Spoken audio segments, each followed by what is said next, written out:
जय श्री कृष्णा। मैं Kiran Sharma reiki master आप सभी का स्वागत करते हैं।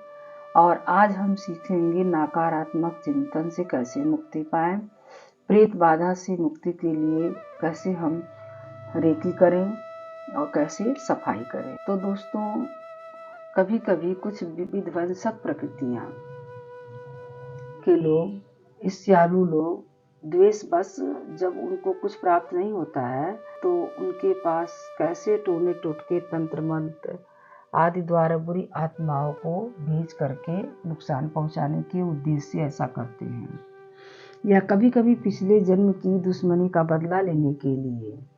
जैसे पिछले जन्म में दोनों में दुश्मनी थी और किसी कारण इस जन्म में बदला ना ले सके तो मृत्यु के उपरांत यह अशरीरी आत्मा भटकती रहती है और उनको ढूंढती रहती है। जैसे ही अपने दुश्मन को पहचान जाती है तो वह आत्मा अपने पहचाने गए दुश्मन के शरीर में रोग व्याधि के रूप में प्रवेश कर जाती है, और जब तक उसका प्राण शांत नहीं होता है तब तक पीछा नहीं छोड़ती है।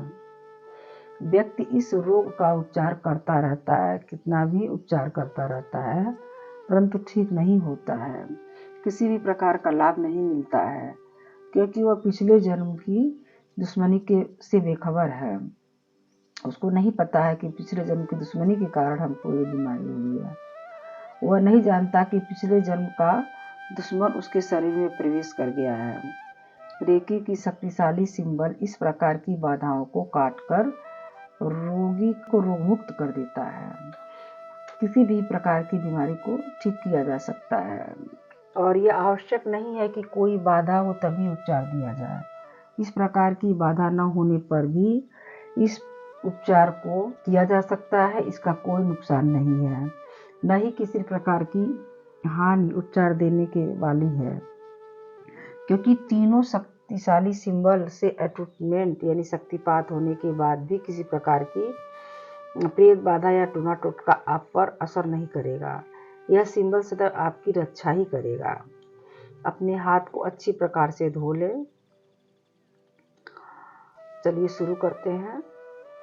अपने हाथ को अच्छी प्रकार से धो लें। आभा मंडल साफ करने के बाद मरीज को पलंग पर लिटा दें। सबसे पहले उसका आभा मंडल को बढ़िया से साफ कर लें और उसके बाद उसको पलंग पर लिटा दें और एक अगरबत्ती जलाकर रख लें। रेकी प्रार्थना करें और काल्पनिक दृष्टि से उस व्यक्ति को अपने आज्ञा चक्र पर सफेद प्रकाश से घिरा हुआ देखें। आज्ञा चक्र पर ही उसका नाम लिखें। तीनों सिंबल आज्ञा चक्र पर बनाएं और तब अपनी कपनुमा हथेलियों को रोगी के मणिपुर चक्र यानी नाभि से 2 अंगुल ऊपर रखें और मन में कहें कि अगर कोई प्रेतात्मा रोग व्याधि के रूप में व्यक्ति के शरीर में उपस्थित हो तो छोड़ करके चली जाए। यह आपके रहने का स्थान नहीं है। आज्ञा चक्र के सफेद प्रकाश में कल्पना करिए कि यह आत्मा शरीर छोड़ करके चली गई है। लगातार द्वितीय सिंबल 5 मिनट तक बनाते रहें। एक बार बनाएं, 3 बार मन में बोल करके दोहराएं, फिर बनाएं, 3 बार मन में बोले। इस प्रकार लगातार बनाते रहें। 5 मिनट तक बनाने के बाद पुनः दोहराएं। अगर कोई प्रेतात्मा अमुक व्यक्ति के शरीर में प्रवेश कर गई है तो छोड़कर चली जाएगी। यह आपके रहने का स्थान नहीं है। फिर पूर्व की भांति आज्ञा चक्र में प्रवेश सफेद प्रकाश को देखें कि यह आत्मा शरीर छोड़कर चली गई है। आप लगातार आज्ञा चक्र में द्वितीय सिंबल 5 मिनट तक बनाते रहें। 5 मिनट व्यतीत होने के बाद पुनः मन में कहें कि अब तक आप छोड़कर नहीं गए हैं तो मैं आपको पुनः जाने के लिए कह रही हूँ। आप अपने स्थान पर चले जाएं, वहाँ आपको कोई कष्ट नहीं होगा। मैं इस रोगी व्यक्ति के शरीर में आपको रहने नहीं दूंगी। मेरी रेकी बहुत शक्तिशाली है, आपको जाना ही होगा। पुनः आज्ञा चक्र में सफेद प्रकाश से प्रेतात्मा को जाता हुआ देखिए और द्वितीय सिंबल को आज्ञा चक्र से लगातार बनाकर 5 मिनट तक पूर्व की भांति रेकी देते रहें। इस उपचार को मात्र 5 मिनट करना है।